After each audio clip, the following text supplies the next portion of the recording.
Hey everybody, it's Jason Blaha here, and I had a subscriber ask a question which is actually a very complicated and very misunderstood question. I'm going to flip it in here, and he basically is saying, look, you're saying that a bigger muscle is a stronger muscle, all other factors being equal. What are those other factors? Hell of a question. So let me put on my +5 hat of weaponsmithing. Let's do a little bit of crafting, and let's talk about that. All right. This is probably one of the single most confusing topics for the layman out there in the training world. And the reason for that is that there's a lot of misunderstanding about it. It's a very complex topic. But yes, a bigger muscle is a stronger muscle.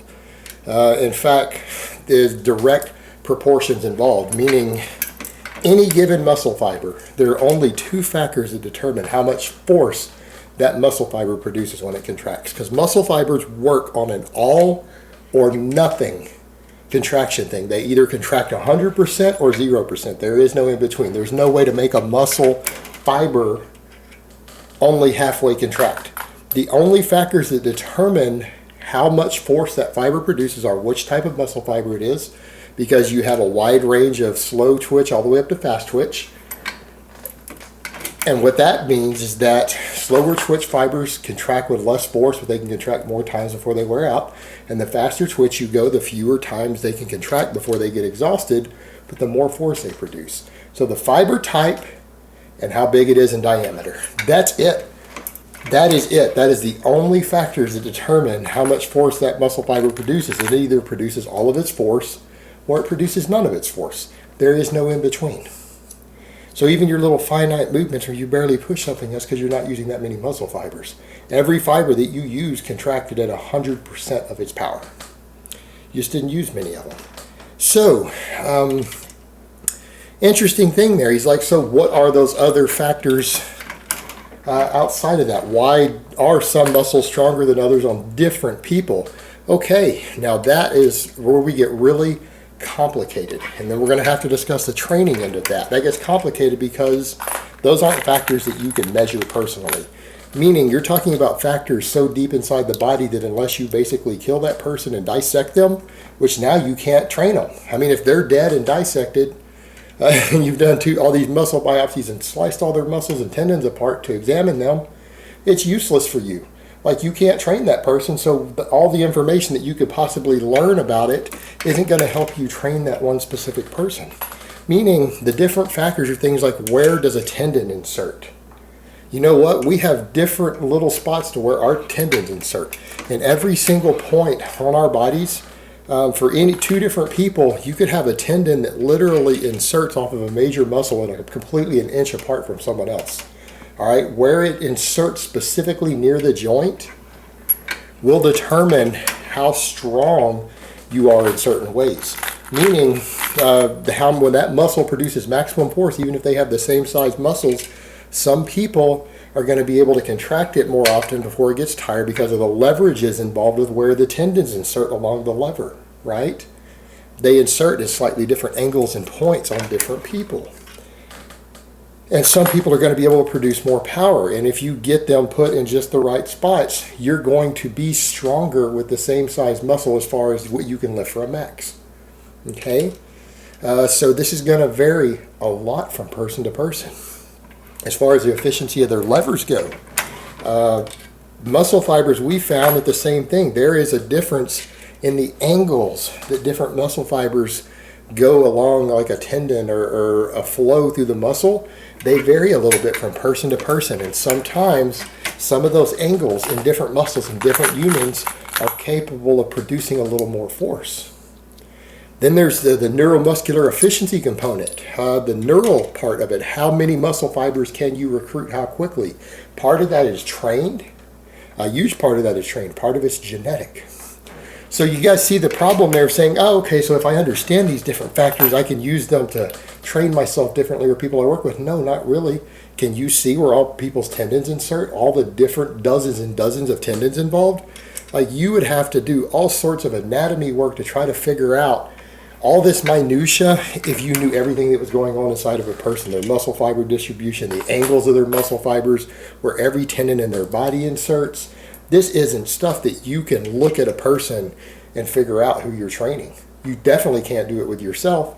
So it's kind of like, it's not useful to know, but what you need to know is that obviously in any given individual, since all that stuff is fixed, you can't change your genetics, you can't change your points of insertions, you can't change your muscle fiber distribution, angles, anything else, right? But if a muscle gets bigger, it will get stronger, and if a muscle gets stronger, it will get bigger in any given person. Does that mean that the same size pecs and triceps on person A are going to give them the same bench press as person B? No, they could be dramatically different. They could be dramatically different at the same size. That's reality because of all those other little factors we just pointed out. Those things start to add up.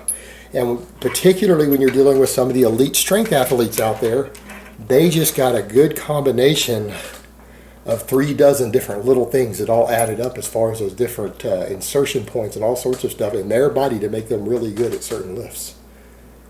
Okay? They don't need as much muscle mass to move the same weight because their muscles and angles and levers inside their body are efficient for the technique that they use on those exercises. That's why individual technique matters sometimes for strength, because it's about maximizing your leverages. And some people have amazing leverages to where they can be fantastic at 3 or 4 different exercises while holding less muscle mass. That's just a genetic gift for that particular ability. And you can't change that. But that person still gains strength in proportion to their muscle mass. In fact, they might even gain more strength in proportion to their muscle mass compared to someone else because they use it more efficiently on those lifts. So for that person, gaining 3 pounds of muscle might give them as much strength on the bench press as person B does gaining 5 or 6 pounds of muscle. But they both gain strength. It's again because that person uses those gains more efficiently due to their various levers and angles in their body. Now, the real question becomes, what about the muscle fiber distribution itself? Now, this one can be affected by training, and there's more emerging data on it showing that some training styles do produce slightly better 1-rep maxes if you only use one style of rep range. And others produce slightly more muscle mass, but they also make you slightly better at high rep work.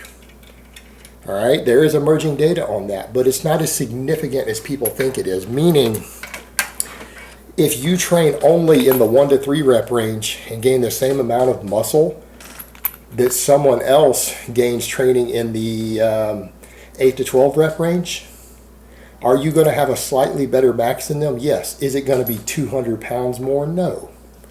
No, of course not. You're going to see maybe a 5 to 10% better strength increase for the amount of muscle you gained. So basically, if their bench press went up 50 pounds over the course of training and gaining that same amount of muscle as you with them doing the higher rep, yours might go up 53 or 55 pounds, okay? But both groups gained muscle, and both groups gained their 1-rep max strength. And that's because what you see with the muscle fiber distribution, the really low reps do produce slightly more hypertrophy in the fastest twitch fibers. The higher reps don't produce more in slow twitch fibers. That's a myth. They just produce sometimes slightly better hypertrophy, that's size gains, in the slightly slower but still fast twitch fibers. There's more of those, okay? That's what you need to remember. There's more of the fibers. As you go slower and slower through the body, you have more of them available. Now, the interesting point is that both groups will gain muscle in all the fiber types, okay? You need to understand that. Even training 1 to 3 reps still can put size on even intermediate fibers further down. Training with 10 or 15 reps can still put size on your maximum power fibers. It's not like exclusive, and it's not like if you train one style over the other, you're going to see a 50% better increase in each thing. It's just going to be a little subtle difference. It's a little bit of a difference. But in my opinion, who gets the best of it? The people who periodize their training, people who use both. Do you know why? Because there's a synergy created. Meaning, if you can get slightly stronger on those maximum power fibers, what does that mean for your higher rep work? It means you're going to be able to squeeze out sometimes when you get really fatigued. Those last power fibers will kick in. They might give you one more rep. What happens when you have slightly bigger of the next fibers down? Do they contribute as much to your max as the fastest twitch fibers? No, but they do contribute. You can get better at both by doing both. Now, some people would argue, well, someone trying to make a weight class, that extra muscle they're gaining that isn't quite as efficient